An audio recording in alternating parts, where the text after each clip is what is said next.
আল্লাহু আকবার, আল্লাহু আকবার, লা ইলাহা ইল্লাল্লাহ, আল্লাহু আকবার, আল্লাহু আকবার, ওয়ালিল্লাহিল হামদ। তাকবীর হচ্ছে। সবাই নতুন জামা কাপড় পরে ঈদগাহে যাচ্ছে নামাজ পড়তে।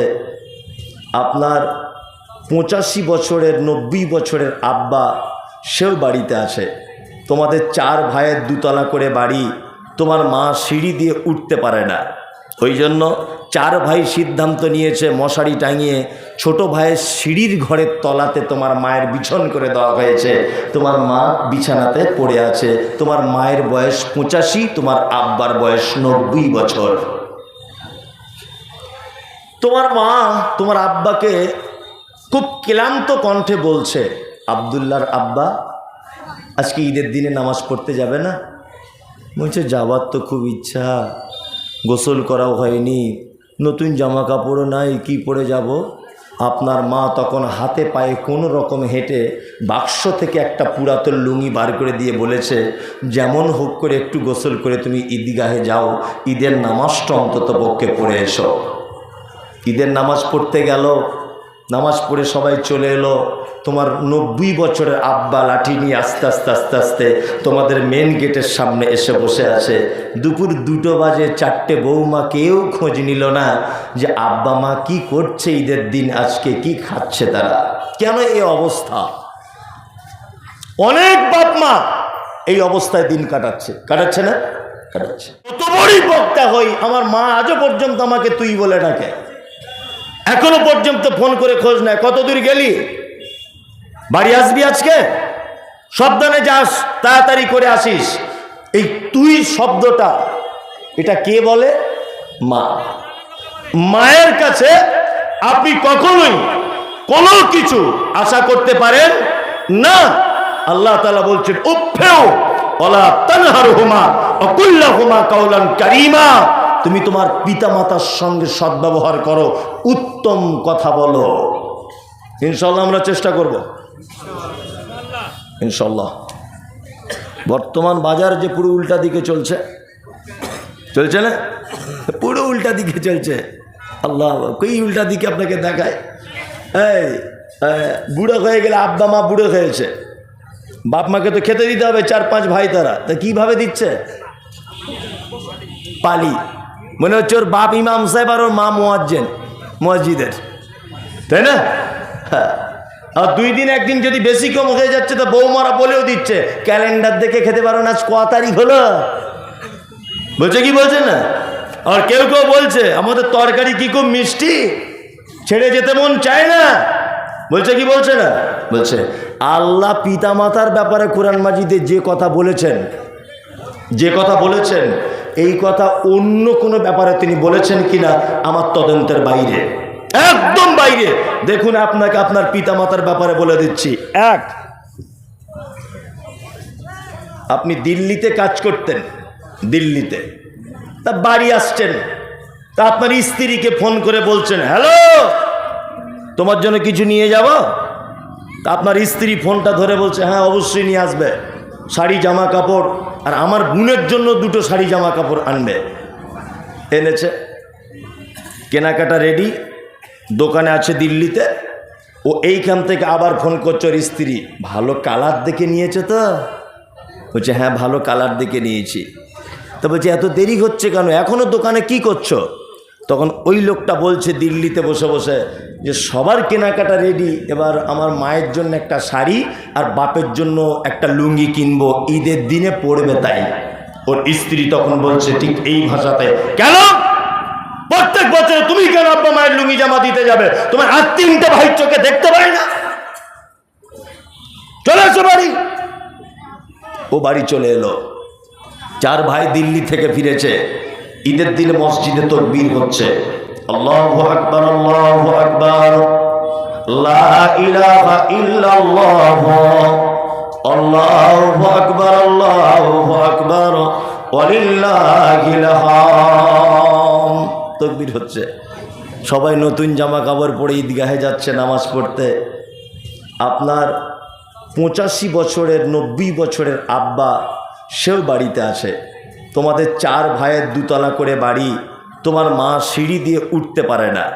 ওই জন্য 4 ভাই সিদ্ধান্ত নিয়েছে মশারি টাঙিয়ে ছোট ভাইয়ের সিঁড়ির ঘরের তলাতে তোমার মায়ের বিছন করে দেওয়া হয়েছে। তোমার মা বিছানাতে পড়ে আছে। তোমার মায়ের বয়স 85, তোমার আব্বার বয়স 90 বছর। তোমার মা তোমার আব্বাকে খুব ক্লান্ত কণ্ঠে বলছে, আব্দুল্লাহর আব্বা আজকে ঈদের দিনে নামাজ পড়তে যাবে না? বলছে যাবার তো খুব ইচ্ছা, গোসল করাও হয়নি, নতুন জামা কাপড়ও নাই, কি পরে যাব? আপনার মা তখন হাতে পায়ে কোনো রকম হেঁটে বাক্স থেকে একটা পুরাতন লুঙ্গি বার করে দিয়ে বলেছে, যেমন হোক করে একটু গোসল করে তুমি ঈদগাহে যাও, ঈদের নামাজটা অন্তত পক্ষে পড়ে এসো। ঈদের নামাজ পড়তে গেল, নামাজ পড়ে সবাই চলে এলো। তোমার 90 বছরের আব্বা লাঠি নিয়ে আস্তে আস্তে আস্তে আস্তে তোমাদের মেন গেটের সামনে এসে বসে আছে। দুপুর 2টো বাজে, 4টে বৌমা কেউ খোঁজ নিল না যে আব্বা মা কি করছে ঈদের দিন, আজকে কি খাচ্ছে তারা, কেন এই অবস্থা। অনেক বাপ মা এই অবস্থায় দিন কাটাচ্ছে না? কাটাচ্ছে। 2টো বাজে, কোনো বৌমার খোঁজ নেই যে 1 গ্লাস চা করে আমার আব্বার শ্বশুরকে দিয়ে আসি, খোঁজ আছে? কেন? তোমার মায়ের এই অবস্থা কেন? মশারির ভিতরে পায়খানা করে বসে আছে ঈদের দিনে? তোমার মায়ের এই অবস্থা কেন? হ্যাঁ, তোমার মা হচ্ছে পৃথিবীর সবথেকে খারাপ মহিলা। তোমার মা হচ্ছে পৃথিবীর সবথেকে বদমাইশিনী নারী। এই জন্য তার অবস্থা এই। তোমার মায়ের বদমাইশিটা বলবো? তোমার মায়ের অপরাধটা 1-2 বলি। তোমার মা ছিল রঞ্জিত পাড়ার সব থেকে পর্দাশীল মহিলা, জীবনে কোনো পরপুরুষের মুখ দেখাতো না। আলেম ওলামাকে দেখলে ঘোমটা দিয়ে বাড়ি চলে যেত, কারোর সঙ্গে কোনোদিন কথা বলতো না। এটা তোমার মায়ের চরিত্র ছিল। তুমি যেদিন পেটে এসেছিলে, তোমার মায়ের পেটে বেদনা যেদিন শুরু হয়েছিল, তোমার মা সেদিন হসপিটালে পরপুরুষ ডাক্তারের সামনে বহরমপুরে শাড়ি ব্লাউজ খুলে উলঙ্গ হতে হয়েছিল তোমাকে পৃথিবীর আলো দেখানোর জন্য। যে মা কাউকে মুখ দেখায়নি, তোমার মতো ছেলেকে জন্ম দিতে গিয়ে হসপিটালে পরপুরুষ ডাক্তারের সামনে তার লজ্জার স্থান দেখিয়ে দিয়েছিল, এটা তোমার মায়ের জীবনের 1 নম্বর ভুল। তোমার মায়ের 2য় ভুল কি? তোমার মায়ের মাথার চুলগুলো কালো কুচকুচে হাঁটু পর্যন্ত দুলতো। তোমার মা তোমার মতোই অপদার্থ ছেলেকে জন্ম দিতে গিয়ে লাল তাজা রক্তে তোমার মায়ের কালো চুলগুলো জমাট বেঁধে গিয়েছিল। এটা তোমার মায়ের জীবনের 2য় বড় ভুল। তোমার মায়ের 3 নম্বরের ভুল, তোমার মা জীবনে কোনোদিন ইনজেকশন পর্যন্ত দিতে পারতো না, ভয় করতো, খুব ভয় করতে ইঞ্জেকশন দিতে। তুমি যেদিন পেটে এসেছিলে, ডাক্তারবাবু বলেছে বাচ্চা জন্ম হবার সময় এরকমভাবে থাকে, তোমার পেটে হাড়াহাড়ি বাচ্চা লেগে গেছে, ডেলিভারি করা সম্ভব হচ্ছে না। মা সেদিন কাঁদো কাঁদো কণ্ঠে বলেছিল, ডাক্তারবাবু আপনার কাছে অকুল আবেদন, যদি ধারালো অস্ত্র আপনার কাছে থাকে, দয়া করে আপনি আমার পেট কেটে আমার বাচ্চাকে জন্ম দেন, আমার বাচ্চাকে পৃথিবীর আলো দেখান, আমি তার মুখ দেখলে আমার সব কষ্ট দূর হয়ে যাবে। তোমার যে মা ইনজেকশন দিতে ভয় করত, সেই মায়ের সাদা হাঁসের ডিমের মতো ফর্সা চামড়াটা এক বিদ্যা ডাক্তারবাবু জীবিত মানুষের পেট কেটে আর একটা জীবিত মানুষের জন্ম দিয়েছিল। সেই যে মোটা সুত আর সুতো দিয়ে তোমার মায়ের পেট সেলাই করা হয়েছে, আজও পর্যন্ত 90 বছরে তোমার মা তার ব্যথা অনুভব করে। এর নাম হচ্ছে তোমার মায়ের বদমাইশি। তোমার মায়ের 4 নম্বরের বড় ভুল আছে। কি ভুল? চিকিৎসা বিজ্ঞানীরা বলেছে প্রত্যেক বাচ্চা তার মায়ের প্রতিদিন 8 বার করে দুধ পান করে, এক বার 250 গ্রাম দুধ পান করাতে হয়। কোরআনের ভাষাতে 30 মাস দুধ পান করাতে হয়। 50 টাকা যদি দুধের কেজি হয়, একটা মা তার বাচ্চাকে 90,000 টাকা দুধ পান করায়। এটা তোমার মায়ের চরম ভুল যে তোমার মতো অপদার্থ ছেলেকে 90,000 টাকা দুধ পান করিয়েছে। তোমার মা মানে তুমি কোনোদিন ভেবে দেখেছো? তোমার মা তোমাকে নিয়ে তোমার নানির বাড়ি যাচ্ছিল, বাসে উঠেছে কোলে করে, তোমাকে কন্ট্রাক্টর দয়া করে তোমার মাকে একটা সিট ব্যবস্থা করে দিয়েছে। তোমার বয়স তখন 1.5 বছর। তুমি তোমার মাকে বারবার আঁচল ধরে টানচর বলছো, মা একটু দুধ দে না, একটু দুধ দে না মা। মা একটু দুধ দে না। তোমার মা রঞ্জিতপুরের পাড়া গ্রামের মেয়ে, লজ্জাশীল মহিলা, লজ্জা করছে কি করে বাসের ভিতরে দুধ দেব। তখন তোমার মা বারবার চারিদিকে দেখে ব্লাউজের হুকটা আস্তে আস্তে করে খুলে দিয়ে সেদিন বলেছিল, সাইফুল লে বেটা দুধ পান কর। একদিকে দুধের মোটাতে বাচ্চা মুখ লাগিয়ে আছে, আর একদিকে জামা কাপড় দিয়ে পেট ঢেকছে, পিঠ ঢেকছে, মাথার কাপড় পড়ে যাচ্ছে কিনা। তোমার মা যদি সেদিন বলতো, বাসের ভিতরে অসভ্য যুবকেরা ফেল ফেল করে তোমার মায়ের চেহারার দিকে দেখছে, তোমার মা যদি সেদিন বলতো আমার লজ্জা করছে দুধ দেব না, আমি মমতাজুল ইসলাম বলছি তোমার কচি কণ্ঠনালী আটকে তুমি মারা যেতে। তোমার বাপ মানে তুমি জানো? তোমার বাপ মানে ওই পুরুষ তোমাকে আলামিন মিশনে পড়াবে বলে রাত 2টার সময় তোমার আব্বা মাছ ধরা কাজ করত, পরের পুকুরে জাল টেনে টেনে মাছ ধরত।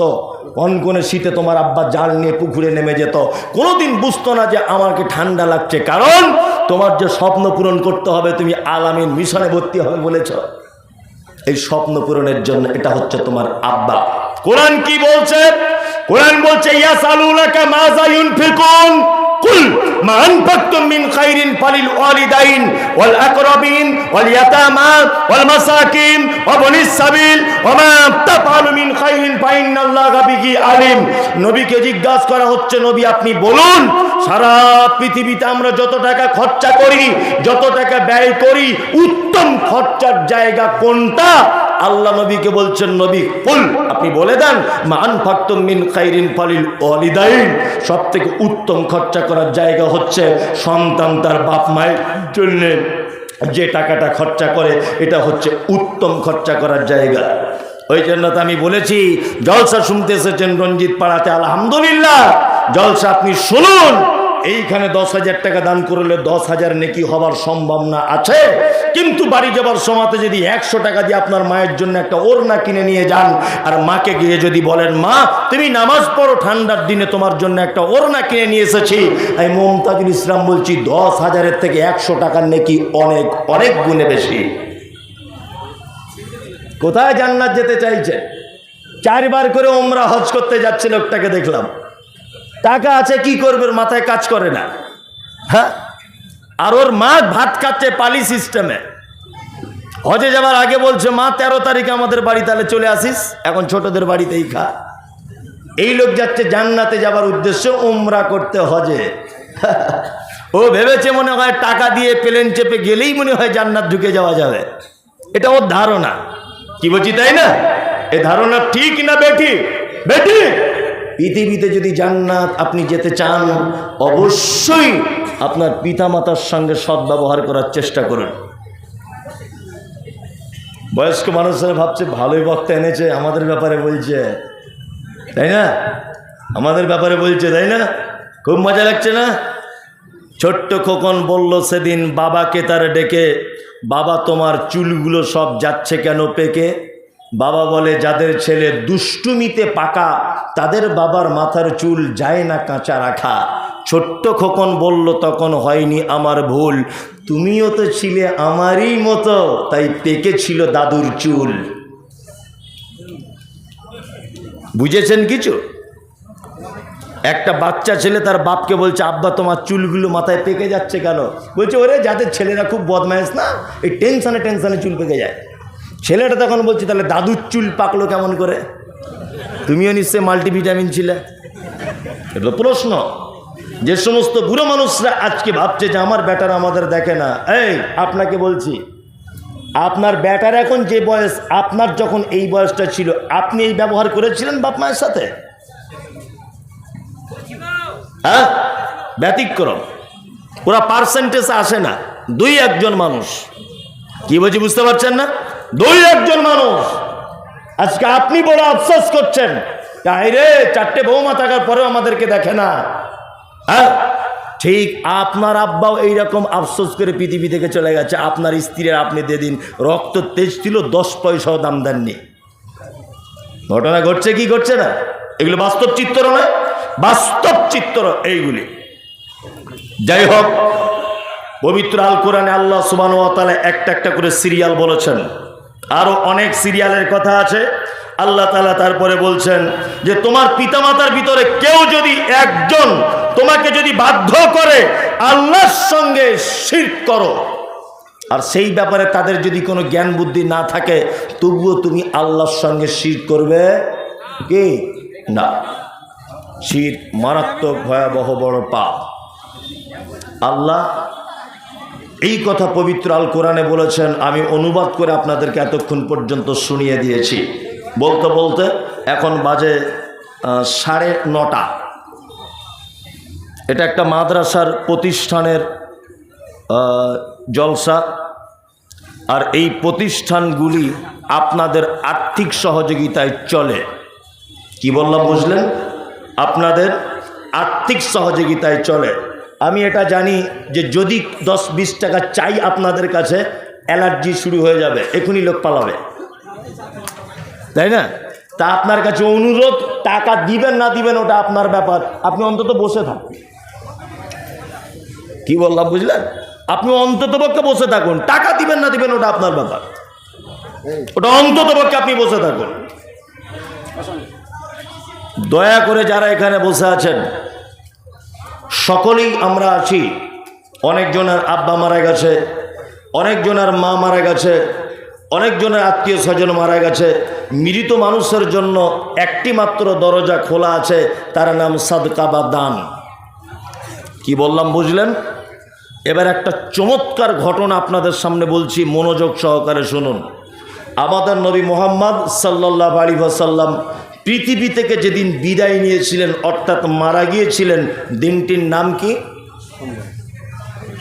সোমবার, তাই তো? সোমবার। বৃহস্পতিবারের দিন তিনি অসুখে পড়েছিলেন, মারাত্মক অসুখে। বৃহস্পতিবারের মাগরিবের নামাজ তিনি জামাত সহকারে শেষ পড়েছেন, আর প্রথম 2 রাকাতে কোরআন তেলাওয়াত করেছিলেন সূরা মুরসালাত,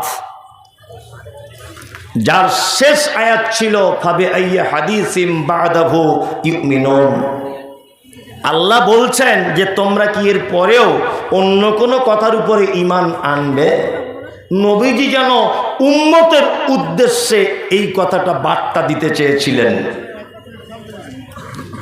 মাগরিবের সালাত শেষ, এশার জন্য আল্লাহ নবী সাল্লাল্লাহু আলাইহি ওয়াসাল্লাম ওযু করলেন একবার। এগুলো ইসলামিক তারিখ থেকে ভালো পাওয়া যায়। আমি একটা বই থেকে পড়ে এসে আপনাকে বলছি, আপনিও পড়ে নেন। সিরাতুর রাসূল, বাংলাদেশের একজন প্রখ্যাত আলেম ডক্টর আসাদুল্লাহ আল গালিব, ওনার এই বইটা পড়বেন। একেবারে শেষের দিকে লেখা আছে, আমি বইটা প্রতিনিয়ত পড়ি, 2-4 বার দেখি যেগুলো দরকার হয়। তা একবার ওযু করলেন, বেহুশ হয়ে গেলেন, আবার ওযু করলেন, আবার বেহুশ হয়ে গেলেন, তৃতীয়বার ওযু করলেন। তখন আল্লাহ রসুল বেহুশ হয়ে যাবার সময়তে ইশারা করে যেন বলতে চাইলেন আবু বক্করকে, আবু বক্কর ইমামতি করতে চলে যাও। হযরত আবু বক্কর সিদ্দিক রাদিয়াল্লাহু তাআলা আনহু তিনি ইশারাটা বুঝতে পেরে ইমামতির দিকে এগিয়ে চললেন, কিন্তু মন চাইছে না। তখন আল্লাহ রসুল বেঁচে আছেন। হযরত আবু বক্কর নবীজি বেঁচে থাকা অবস্থায় 17 ওয়াক্তের ইমামতি করেছেন। কত ওয়াক্তের? 17 ওয়াক্তের। হযরত আবু বক্কর ইমামতি করতে চলে গেলেন। 2 দিন, একদিন ইমামতি করলেন। আম্মা জান আয়েশা সিদ্দিকা রাদিয়াল্লাহু তাআলা আনহা ব্যাপারটিতে আপত্তি জানালেন, কারণ আল্লাহ রসুল মারা যাবার আগে শেষ পালিতে তিনি ছিলেন আয়েশার কাছে।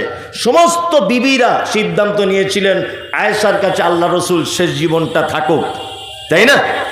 আয়েশা এখন ভাবছেন যে আমার আব্বা যদি প্রতিদিন ইমামতি করে তাহলে অন্যান্য লোক রাগ করবে, এবং এটা ভাবতে পারে যে আমার আব্বা বলে আমি হয়তো আল্লাহর নবীকে গোপনে কিছু ভাঙচি দিয়েছি, এরকম ব্যাপার হতে পারে। আল্লাহ নবী সাল্লাল্লাহু আলাইহি ওয়াসাল্লামের কাছে অবজেকশন জানিয়েছিলেন আম্মা জান আয়েশা সিদ্দিকা রাদিয়াল্লাহু তাআলা আনহা, কিন্তু আল্লাহ নবী আয়েশার এই সিদ্ধান্তকে নাকচ করে দিয়ে বলেছিলেন, না, কখনোই নয়, আবু বক্কর ইমামতি করবে, আবু বক্কর ইমামতি করবে। দিন চলে এলো শনিবার।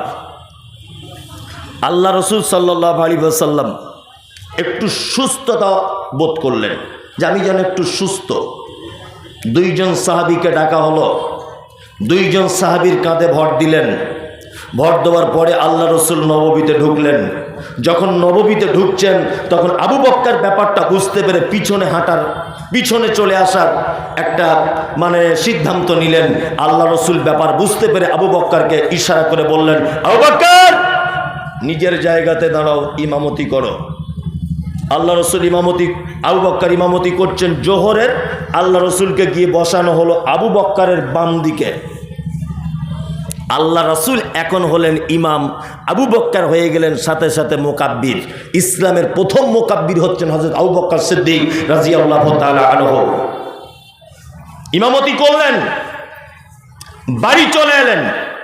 বাড়িতে এসেই আম্মাজান আয়েশা সিদ্দিকা রাদিয়াল্লাহু তাআলা আনহাকে ডেকে বলছেন, আয়েশা আয়েশা, আচ্ছা আমাদের বাড়িতে কি কোনো সম্পদ আছে?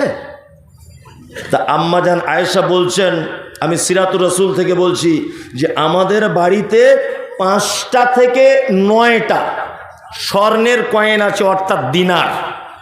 5টা থেকে কটা? 9টা। আল্লাহ রাসূল তখন আম্মাজান আয়েশাকে বলছেন, আয়েশা আরে এগুলো এখনো পর্যন্ত দান করে দিলে না? আম্মাজান আয়েশা বলছেন, আল্লাহ রসুল আপনি অসুস্থ, ব্যস্ত ছিলাম, এই কারণে দান করা হয়নি। আল্লাহ রসুল তখন বলছেন, আয়েশা শোনো, কোনো নবীর পক্ষে, কোনো ইমানদার মানুষের পক্ষে এটা সম্ভব নয় যে এত নিকৃষ্ট সম্পদ নিয়ে আল্লাহর সঙ্গে মোলাকাত করবে। তার মানে আল্লাহ রসুল বোঝাতে চেয়েছেন, আয়েশা তুমি যদি এটা দান করে দিতে আর আমি পৃথিবী থেকে চলে যেতাম তাহলে এটা আমি আখিরাতে পেয়ে যেতাম। যদি এটা আমি রেখে চলে যাই তাহলে এটা হচ্ছে একটা নিকৃষ্ট সম্পদ। তার মানে আপনাকে বোঝাতে চাইছি এটা যে পৃথিবীতে যেগুলো রেখে যাচ্ছেন, আপনি ভাবছেন যে বেটার ভবিষ্যৎ করছি, অনেক মানুষ ভাবছে না কি বলছে বেটার ভবিষ্যৎ করছি, অনেক লোক আছে বলছে না, বলছে আপনি মারা যান, আপনার বেটা জীবনে কোনোদিন আপনার কবরটা পর্যন্ত দেখতে যাবে না। যাবে? যাবে না, কখনোই যাবে না।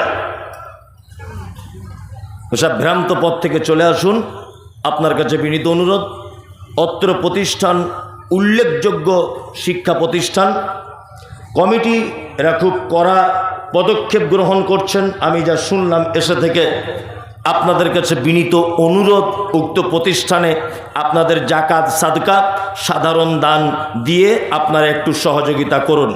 এটা ভাববেন না যে মমতাজুল সাহেব মনে হয় শুরু করে দোয়া করবে বানিয়ে বানিয়ে, ওটা আমি আগে করেছি, তখন জানতাম না, যেদিন থেকে জেনেছি এটা চলবে না সেদিন থেকে ত্যাগ করে দিয়েছি, আর করি না। আল্লাহ রসুলের শেখানো দোয়া, এই দোয়াটা আপনার জন্য একটু করব। আমি মুসাফির হিসাবে এতটুকু বলতে পারি, আল্লাহ আপনার মালে বরকত দিক, আল্লাহ আপনার জানে বরকত দিক, এতটুকু বলতে পারবো। বিনীত অনুরোধ যে আপনারা কেউ উঠবেন না। আর একজন বক্তা আছেন আমার পরে, তিনি বক্তব্য রাখবেন। আজকের জলসার যিনি প্রধান বক্তা শেখ নূর মোহাম্মদ সাহেব, তিনি আসছেন। অলরেডি তিনি বিশ্রামরত অবস্থাতে, তিনি এখনই চলে আসবেন। আসুন ভাই, একটু মাদ্রাসাকে মেহেরবানি করুন, দয়া করুন একটু। মাদ্রাসাতে একটা লোক অন্তত বলুন যে হুজুর আমি 5,000 দিব বা 10,000 দিব মাদ্রাসাতে, একটা লোক বলুন। খায়রুল শেখ, রিপন ভাটার, আচ্ছা কোম্পানি, 30,000 টাকা। খায়রুল, রিপন ভাটার মালিক, মাশাআল্লাহ। ও সেক্রেটারি সাহেবের বাবা, 30,000 টাকা। রিপন ভাটার মালিক, এখন সেক্রেটারি বাবা খায়রুল সাহেব নাকি, উনি 30,000। আর বেটা দিবে কই? বেটা এই তো সেক্রেটারি না, খুব ভালো ছেলে, কিন্তু সামনাসামনি বলা যদিও হাদিসে মানা আছে, খুব নরম ছেলে। আপনি আর 20,000 দিয়ে 50,000 করে দেন, দেন কি আছে, হ্যাঁ ইনশাল্লাহ। আপনি মাশাআল্লাহ, উনি আবার 20,000 দিয়ে বাপ বেটা দুইজনাতে 50,000। আল্লাহুম্মা সাল্লি আলাইহি আল্লাহুম্মা বারিক আলাইহি। আল্লাহ তুমি আর মালে বরকত দাও, ব্যবসাতে উন্নতি দাও, সংসারে সচ্ছলতা দাও, সমস্ত মায়েদের আর হালাল কামাই করার তৌফিক দান করো, আমিন। সমস্ত মাইয়েতদের জন্য দোয়া চেয়েছেন উনি। তা এতটুকু বলবো যে যারা পৃথিবী থেকে আমাদের থেকে চলে গেছে, আমাদেরকে ছেড়ে, আল্লাহ তুমি তাদেরকে ক্ষমা করে দাও, বলুন আমিন। আরে কিছু দিতে না পারেন একটা মানুষকে অন্তত আমিনটাও বলে সহযোগিতা করুন। দেখুন বর্তমান বাজারে 50,000 টাকা বার করা চারটিখানি বড় কলিজা থাকা দরকার নয়, বড় কলিজার দরকার। যদি বলছেন ওর আছে, ও দিচ্ছে, ঠিক আছে ওরা আছে, তা আপনার তো 50,000 টোটাল মাল আছে, তার থেকে 1,000 বার করুন না। হ্যাঁ, একজন ভাই রিপন ভাটার মালিক, উনি 50,000 বাপবেটা মিলিয়ে, আর একজন ভাই কেউ আছেন বলুন একটু এর সমপর্যায়ে আসুন, আসুন ভাই। আরো তো ভাটার মালিক, আরো যে অনেক চাকরিজীবী মানুষ আছেন, ব্যবসায়িকরা আছেন, আছেন ভাই কেউ? এই তোমরা চলো। হ্যাঁ, কেউ আছেন ভাই? একটু মেহরবানি করুন। আরে সবাই যে রিপন ভাটার মতো হবে তা নয়। আপনি বলুন যে আমি 5,000-এর মালিক, 5,000 দিব, আমি 10,000 দিব। কারণ কিছু যদি না দেন তাহলে আপনি বখিল, আর কিছু যদি আপনি দেন তাহলে আপনি একজন দানি। কি বললাম বুঝলেন? আপনি কিছু দেন, মেহরবানি করুন একটু ভাই, আসুন। যাক, এলাকার লোক সব ভালো, কিন্তু দান ভালো করে না। কেন বলছি, এতবার কেন বলা লাগবে? অন্তত 2-5 হাজার টাকা তোমার লোক তো থাকবেই, স্বাভাবিক ব্যাপার। এত বড় একটা প্রতিষ্ঠান। আসুন। মাশাআল্লাহ। কত? 5,000 টাকা একজন দিলেন, 5,000 আর একজন দিলেন। আল্লাহুম্মা সাল্লি আলাইহি আল্লাহুম্মা বারিক আলাইহি। এরা সব 5,000-এর লোক। হ্যাঁ ঠিক আছে, 5,000। এই নাম, কে টাকা নেবে? কত? 2,000 টাকা একজন ভাই দিলেন। 20 বস্তা সিমেন্ট আব্দুল গাফফার ভাই, 20 বস্তা সিমেন্ট। সভাপতি সাহেব, সভাপতি সাহেব এই তো নামটা ভুলে যাচ্ছে বারবার। আনিসুর ভাই খুব হাসছে মুচকে মুচকে বক্তব্য চলাকালীন। হ্যাঁ ভালো তো লাগবে, আমাকেও ভালো লাগিয়ে দেন। এবার বলুন আপনি কত দিবেন সেটা বলুন। 50 বস্তা সিমেন্ট উনি দিবেন। না এটাও অনেকটা ওনার জন্য হয়তো। আমি 10,000 বেনামিতে। আল্লাহুম্মা সাল্লি আলাইহি আল্লাহুম্মা বারিক আলাইহি। আলহামদুলিল্লাহ, এখানকার লোক দানি তো মনে হচ্ছে। এখন মনে হচ্ছে আমি আর ভারতে নেই, কুয়েতে বসে আছি। এইলেন তো ক্যাশিয়ার শফিকুল ভাই কয়? এদিকে আসুন, আপনি এদিকে আসুন। মহান আব্দুল হক 10,000, 8,000। আব্দুল হক 10,000, 8,000 টাকা কিনা 30 বস্তা সিমেন্ট করে। আর ওরই সঙ্গে থাকুন 50 বস্তা। হ্যাঁ না, ঢালাই করতাম। যা ইনশাল্লাহ, জয় গেঙ্গার ছেলে। এই হচ্ছে মাদ্রাসা চালানোর একটা কঠিন ভালো পদক্ষেপ এই ইয়াংদেরকে দিয়ে। সত্যি আজকে আমি খুবই ভালো লাগলো এখানে এসে। সামনাসামনি প্রশংসা করতে নেই, এদের মানে এত অ্যাক্টিভ এরা। খুব সব মাদ্রাসা মসজিদ ইয়াংদেরকে হাতে দিয়ে দেন, তাতে করে ওরা একটা জিনিস থেকে বাঁচবে, বদমাইশি থেকেও বাঁচবে। ওরা সহজে আর কিছু বদমাইশি করতে পারবে না। গ্রামে ফুটবল খেলা দিবে, ড্যান্স করবে, লোকে কি বলবে, তুই মাদ্রাসার সভাপতি এই কাজ করছিস, বলবে কি বলবে না? তাহলে ওকে বাঁচানোও হলো, ওর দ্বারাতে ভালো কাজও হলো। আর নামাজি তো অবশ্যই হবে। নামাজ পড়ছে তো সব কমিটিতে যারা আছে, একদম মিস করো না বাবু, বিপদ হয়ে যাবে। কি এটা? আইনুল হক 10,000 টাকা। আনিসুর ভাই 50 বস্তা সিমেন্ট। কার? শফিকুল ভাই 50 বস্তা সিমেন্ট।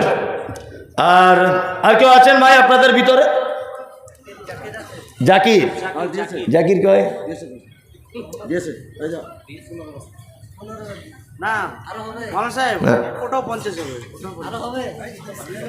আল্লাহর রাস্তা দেন, একটা ভালো কাজ। আপনার ইয়ং ছেলে সবাই দেখুন, একবারে না হয় আপনি দুবারে দিবেন। আজকে একটা জুয়ার চলছে আপনাদের ইয়ং ছেলেদের, অন্তত এই জুয়ার আপনি সঙ্গে ইনশাল্লাহ, ইনশাল্লাহ উনিও 50 বস্তা দিবেন। যাই হোক, মাশাআল্লাহ খুব ভালো লাগছে সব ইয়াং ম্যানেরা। আল্লাহ ওদের হায়াতে তাইয়্যিবা দান করুক, বলুন আমিন, আমিন।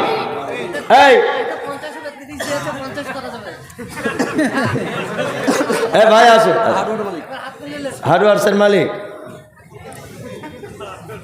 ভাই গাফফার সাহেবকে ডাকে রে। টাইম হয়ে যাচ্ছে 10টা বাজতে যাচ্ছে। না না 15 মিনিটে পৌঁছানো যাবে না, 10টা পর্যন্ত। এটা মাহেলা দেওয়া 2000 টাকা। জি। আমি তো লিখেছি কি লিখেছেন? সিমেন্ট কত? লিখেছি তো। 50। 30 লিখেছে, ওটা 30 লিখেছি। 50 দিয়ে দেন। ভালো আবদার করছে, দেন। মাশাআল্লাহ, উনিও 50 বস্তা সিমেন্ট দিবেন। আলহামদুলিল্লাহ, আলহামদুলিল্লাহ। যাক, এখানকার ছেলেরা কিন্তু খুব ভালো, বললেই শিকার হয়ে যাচ্ছে। এটা কিন্তু সব জায়গায় তো হয় না। জি, মানে বলছি শুনে নিচ্ছে। এই আর কেউ আছেন বাবু? আর কেউ আছেন? আচ্ছা, বড় তো সবাই যে বেশি করে দিতে পারবে তা নয়, সবার আর্থিক অবস্থা ভালো নয়। তা আপনার অন্তত 2 বস্তা 5 বস্তা এরকম তো পারবেন। এইগুলো লেখান, এইগুলো অন্তত পক্ষে লেখান। বলছি 2 বস্তা 5 বস্তা আপনি একটু লেখান ভাই। জি, কেউ নেই? আশ্চর্য ব্যাপার, এই জলসার আগে খুব বেশি আদায় করে নিয়েছে নাকি? 3 বস্তা, হ্যাঁ 5 বস্তা দিয়ে দাও, 3 বস্তা ভাই। কত সুন্দর হাসি ওর, হাসির দামই তো 2 বস্তা সিমেন্টের দাম। দিদা মাশাআল্লাহ, ও রাজি হয়ে গেছে। এই ভাই আপনারা বলুন, 5 বস্তা করে অন্তত বলুন, এটা মাদ্রাসার ঢালাই হবে, ভালো কাজ আপনি দেবেন। এটা তো আপনারও একটা জীবনে একটা স্মৃতি যে এই ঢালাইটা আমার 5 বস্তা সিমেন্ট দেওয়া আছে। এটা তো একটা ভালো জিনিস। বলুন, একটু মেহরবানি করুন, বলুন ভাই। ওই একজন 5 বস্তা দেখুন তো কে সেই উপরে।